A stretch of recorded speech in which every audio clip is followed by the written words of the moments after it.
Je suis Eben Kaposa, excellence de l'INBTP, Institut national du bâtiment et des travaux publics. Je suis candidat président national à la représentation des étudiants du Congo.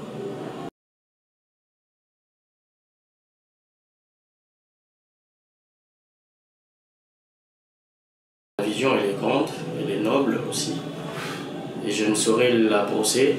Je l'ai divisée en 3 piliers que je veux systématiquement énoncer tout à l'heure. D'emblée, il faudra que nous puissions travailler sur, comme je l'ai dit tantôt, la réinsération des étudiants sur la table de décision en ce qui les concerne. Renforcer bien évidemment les conditions d'études, puisque l'étudiant congolais, c'est cette génération élitiste qui va servir de la main-d'œuvre pour le pays. Il faudra tout de même travailler afin que les étudiants soient les acteurs. Les étudiants soient les acteurs de la cohésion nationale.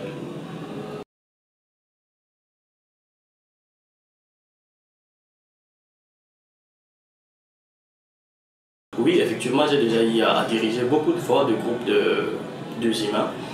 Ça paraît peut-être banal, mais c'est quelque chose de très important. J'ai été chef de promotion depuis, on va dire, 5 ans. En tant que chef de promotion, je suis au quotidien avec les étudiants. Ce sont des humains, c'est d'ailleurs une des catégories des humains face à laquelle on éprouve beaucoup de difficultés à dompter. Alors, les conflits, la gestion des conflits, c'est une notion vraiment complexe. Et je pense qu'elle a sa raison d'être dans ce que nous sommes en train de faire. Puisque là où il y a les humains, il y a toujours le malentendu qui ne manque pas, de façon naturelle. Il y a la disconcordance parfois des opinions.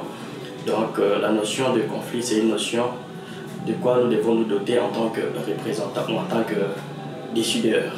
Alors, pour mon expérience, toutes les fois où je me suis retrouvé dans ce genre de situation, la première des choses, il fallait prêter oreille à toutes les parties prenantes. Et la belle manière, c'est d'abord écouter les uns ou les autres en aparté. Ça, c'est très sine qua non. À partir du moment où vous mettez autour de même table les gens qui ont déjà une disconcordance d'idées, c'est mal parti. Alors, il fallait écouter les uns, écouter les autres en aparté, analyser, et puis essayer d'apporter vos points de vue pour enfin les remettre autour d'une même table. Donc, pour mon expérience, c'est comme ça que j'ai eu à gérer les conflits ou les disconcordances, appelons ça comme ça, parce que conflit, c'est trop tendu. Les disconcordances d'opinion qu'il y avait à chaque fois que je suis décideur d'un groupe de gens. Voilà.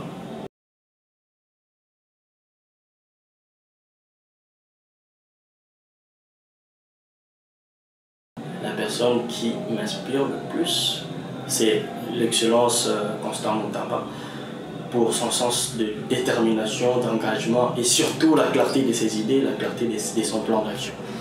Il ne fait pas les choses comme d'ailleurs certains pourront les traiter, pour plaire au sens populiste de l'humain, mais il le fait parce que d'emblée il a eu un cahier des charges, il a eu un plan bien détaillé qu'il est en train de suivre de manière succincte.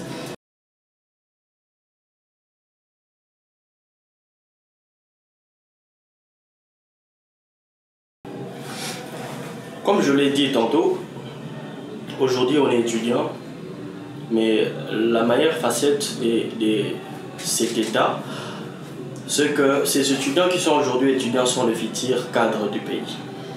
Alors il faudra que ces derniers soient formés dans les conditions les plus meilleures.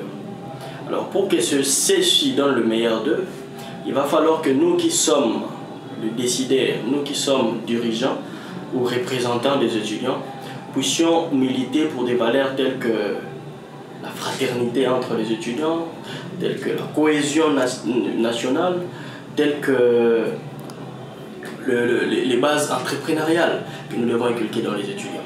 Pour mon compte, je pensais à l'organisation des forums publics où les étudiants pourront de manière libre s'exprimer directement à nous qui seront décideurs. Donc pour mobiliser ces derniers, il faudrait d'emblée rester proche d'eux, établir une certaine proximité avec ces étudiants, les sensibiliser autour des questions liées au civisme, liées à la notion de l'unité nationale, comme je l'ai dit tantôt, et conscientiser ces derniers. Voilà.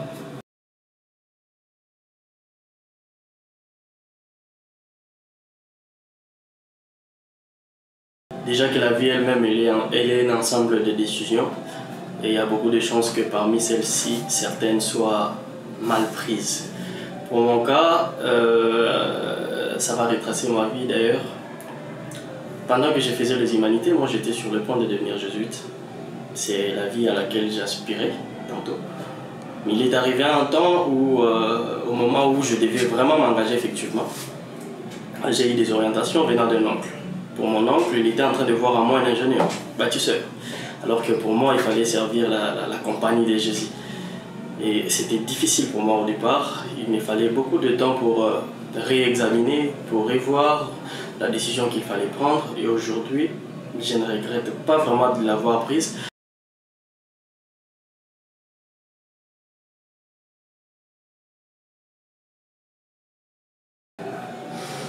Le message est simple. Certes, ça reste un challenge. J'encourage les amis avec qui nous sommes dans ces challenges parce que du jour au lendemain, on ne cesse d'apprendre, on ne cesse de donner le meilleur de nous.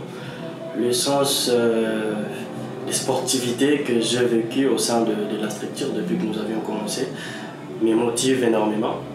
Et à mes amis, à mes semblables, je vous demande, comme je l'ai toujours fait, humblement, votez pour ma personne. Pourquoi? Parce que la REC a besoin de cette main-d'œuvre. Cette main-d'œuvre qui va davantage la redynamiser. Vous savez, je ne me mettrai pas à parler des failles, parce que dans chaque gestion de failles, ça sera difficile d'après les communs des mortels. Mais pour mon compte, la vision est grande. Et cette vision, pour qu'elle soit matérialisée, il va falloir que vous puissiez me doter de ce pouvoir. C'est une vision que nous allons, dans la mesure du possible, matérialiser ensemble.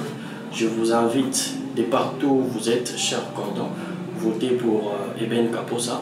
Pourquoi? Parce qu'il sera au service des étudiants que nous sommes, que vous êtes. Je vous remercie. Merci.